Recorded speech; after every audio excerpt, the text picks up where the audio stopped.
element too.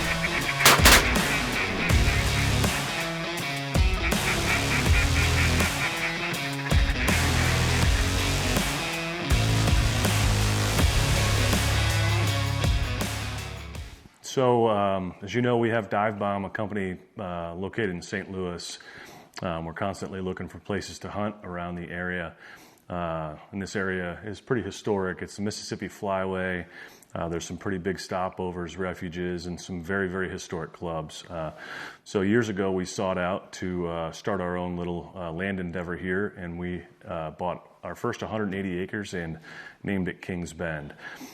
So what we want to do with this series is kind of walk you through basically the growth and land management and all the processes we've gone through to create our own waterfowl habitat that the company enjoys and we also enjoy working on. So our first segment is going to be the development of the 203, and the 203 is the addition of a remote 203 acres, about a mile as the bird flies from the initial 180 acres at Kings Bend. The 203, the purchasing process was a little different. It was listed for about 6 months. The listing expired and went back in after the listing and made an offer and closed on the piece of property. But it's 203 acres, and it's kind of keyholed inside of a local management area here.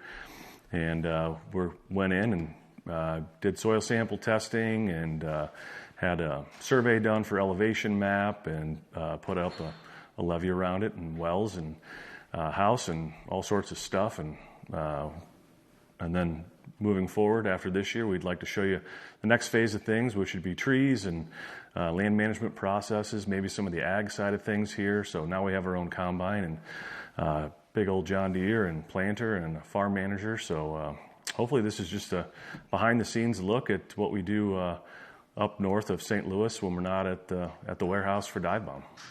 So what we're looking at behind the office here is the original deed paperwork from 1919 for the 203. This farm had not changed hands in over 100 years, which is pretty special.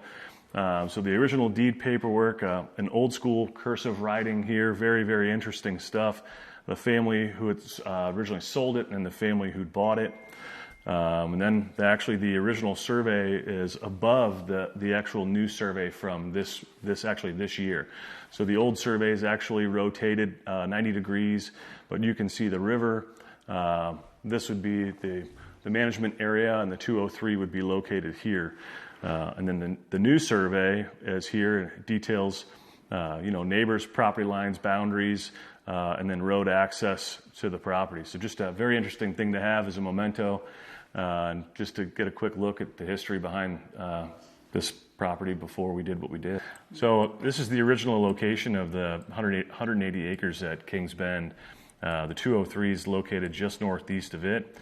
You can see it surrounded by wetlands and then has the Mississippi River off to the east side. And then to the north we have a major refuge up here. So with the 203 pulled up on X maps, it just basically shows obviously the layout and the area and the neighbors and such, but as you can see, it's basically a square, but on the east side of the property there was an existing levee that was created from a drainage ditch in the area.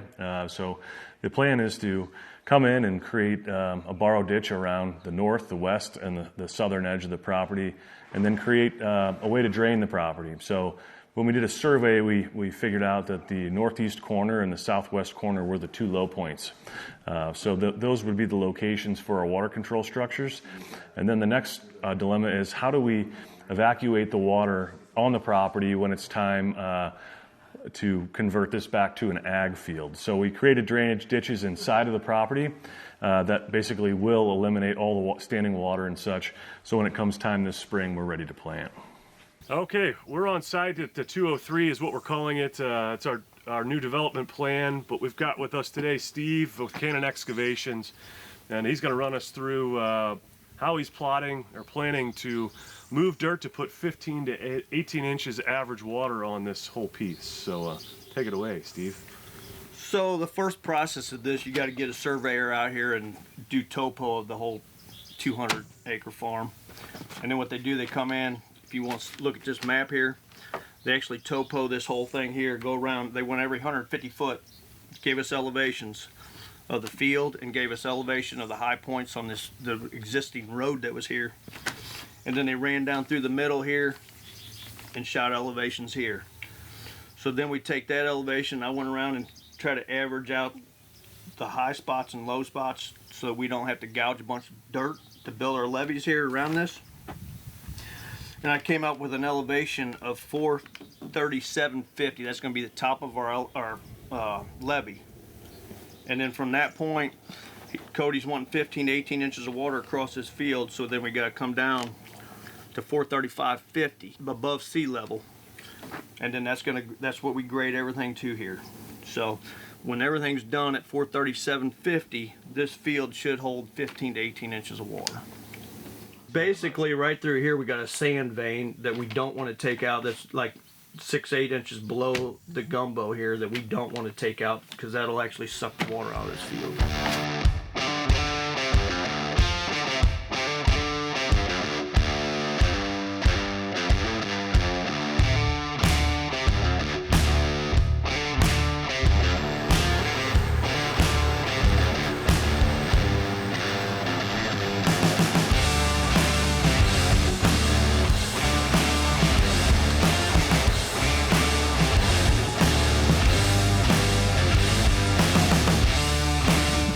He stayed here till 10 o'clock last night working. Good for him.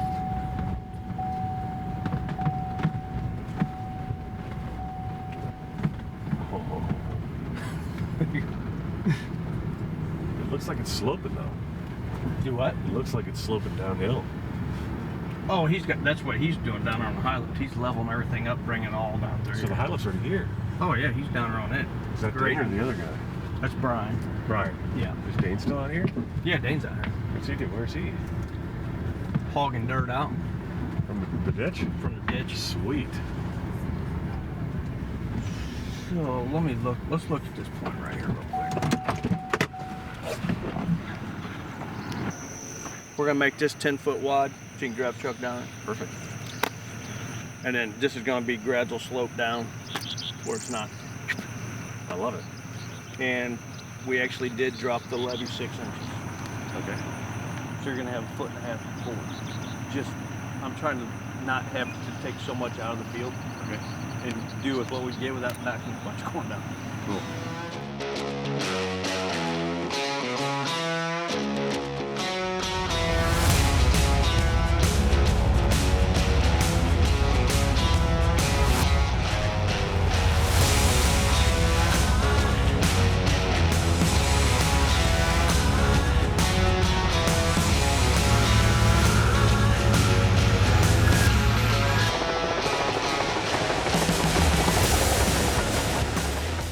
200 acres, that's a lot of pumping. Mm-hmm. And you can do it. You just got to start way early. Not to upsell anything, but usually when we're flooding 25 to 50 acres, it's 1,000 gallon a minute pump.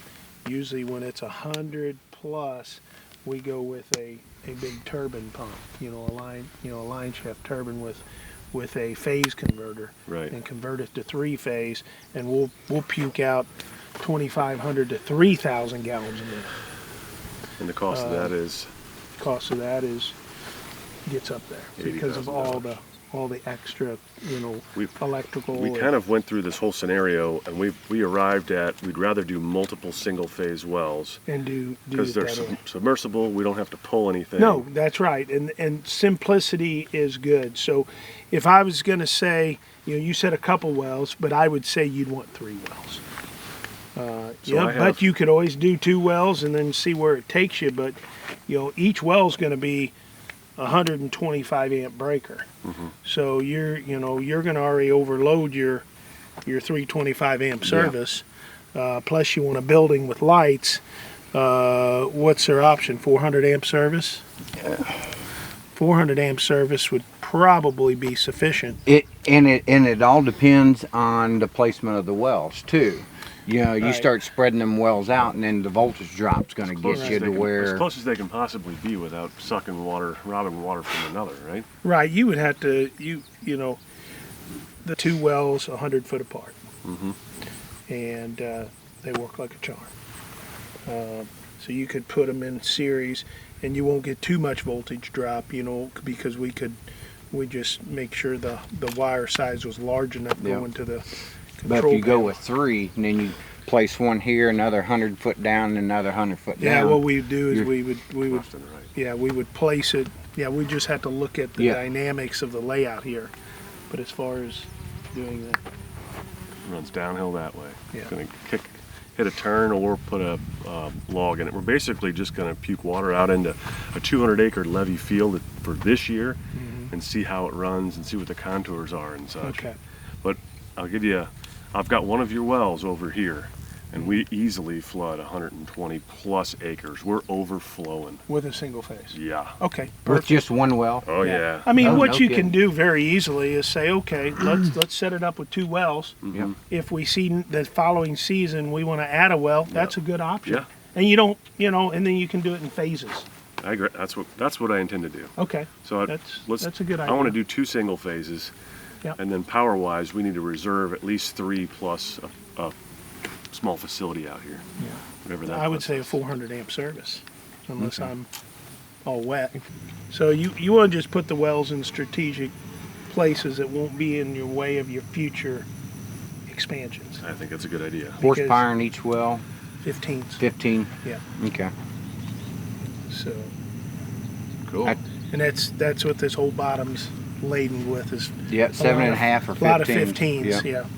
Yeah. So we'll have our main panel on the structure, and then conduit will come out of that and serve the building. Perfect. And then a set of conduit will go to each well. Perfect.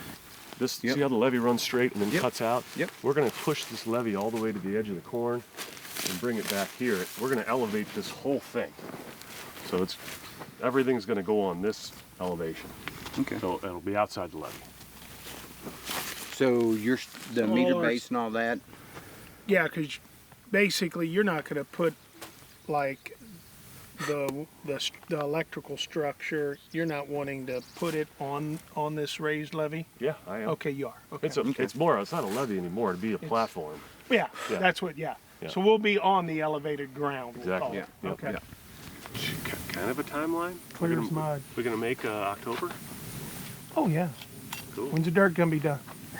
I'll be done at this point here, end of the week. Okay. Big old long trench. So what do you think the time frame of if they start pumping? Of course, been a dry year, it'd probably take longer. I'd have Does to it do take the very math, long? but you know, We did did it the yesterday. math. It's about 98 days with a 40% water loss for With 1,000. one well. That's single well. That's with one well. That's just one well.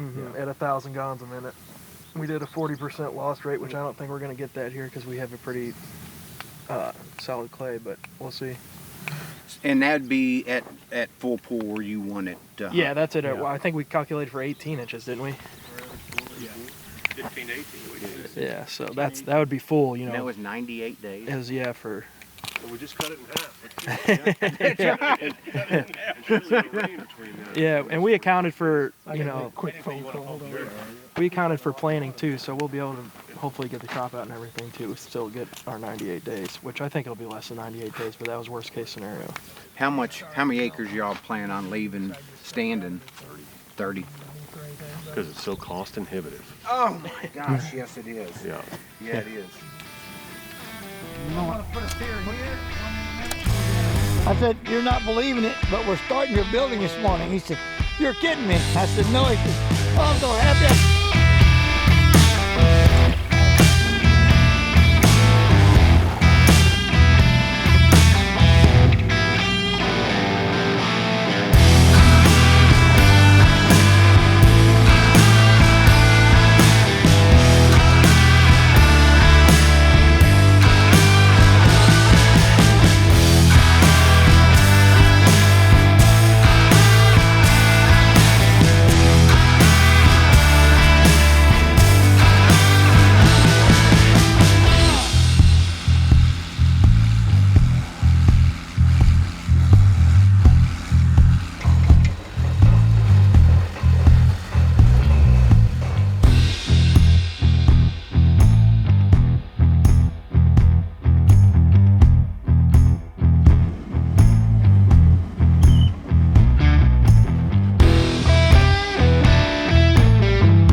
are back at the 203. This is Kings Bend 203, we're calling it.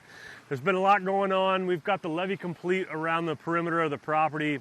We did the north, the west, and the south border, and it added up to about 1.65 miles of levee. The north half we did 10 feet wide on top, and the south half we did about 6 feet wide on top just to handle rangers. The 2 wells are put in. They're actually running now. All the water is starting to run to the southwest pool, and it's hopefully just going to cascade across. Picking up ducks now in the south end. And then in addition to the wells and the dirt work, we've got corn. We planted this whole field in corn this year. It was about 180 acres of corn we planted. We've left roughly 65 acres. You'll see the shapes via drone footage, but it should be pretty awesome. Big long strips on the eastern piece, and then some scattered strips on the western side.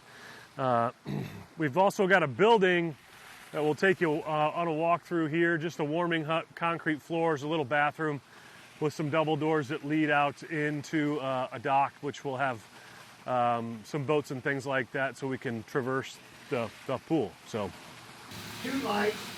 When they come on, there's one shining down in front of each door after, so you pull up. You can see. Yeah, and then we got coach lights. I don't think you got coach lights hooked up yet. But we got them on the back here, so they wasn't so bright. And That door is locked, so yeah, unless you're gonna. This out here is going to be a deck? Yes, we got a deck going on there, but we can't put it in until we figure out where the water's gonna be. Yeah. We thought, but yeah, see, there's a coach light, one right here and one on each side of the door. And this has got that real nice flooring on it. But when we figure out when the water, he says this is where it's going to be, then we'll bolt some 2-bys from there to there to there. And then we're going to bolt it over here, and then we'll lay joists on top of it. And then we'll put this decking on. But we don't want to do that until we figure out. So you can step out of the boat right onto it, but you get it up about that high, you can't get out of a dang boat. That is. Then this gets the ceiling in it. We might not get to it because I've got another job I'm trying to get done, but I'm trying to get this one done by Friday, so that way it'll be ready to hunt and eat and everything will be ready. okay, are you ready, Billy? This is Yes. this is your spot on television, okay? Well, oh no, don't do that. Absolutely, it's already happened. You didn't even know it. What's your name? Billy Collins. And what's your company? Billy Collins Construction. And how long you been building down here in the bottoms? In the bottoms? Yeah. Well, as long as I've been doing this for, let's see, 50-some years. So I built all these cabins you see down there I built. So, and my wife sold all these property down here. Yeah? So Why do you think this place is going to be? it's going to be good. So in this 200-acre field, we've got a dry spot on the southeast corner that we plan on dry field hunting. Silhouettes, socks, we got A-frames, kickbacks, and gillies we plan on running over there. We've got marsh stools to hide 3 to 5 rows in the corn. All the floaters, mallards, the Canadas, the widgeons, the pintail. We're probably going to run a bunch of the new fully flocked stuff out here. And then we got a couple different tactics going on. We got A-frame on a trailer. We got a trailer blind. We got a couple layout boats, and then a couple boats just to get us from point A to point B. So a whole lot of product trial testing going on for new products this year. So the house is up, the wells are running. They've been on for about 6-7 weeks. We got 2 rangers behind us with tracks. We're gonna hook a trailer up with 2 Hyvert blinds, some high seats, and we're gonna go out to a spot the ducks have been using. But pretty cool to see this place come to fruition. Hopefully you like what you see out here. We get to shoot some ducks this afternoon. You get to see the layout and how we approach going in and hunting the birds out here.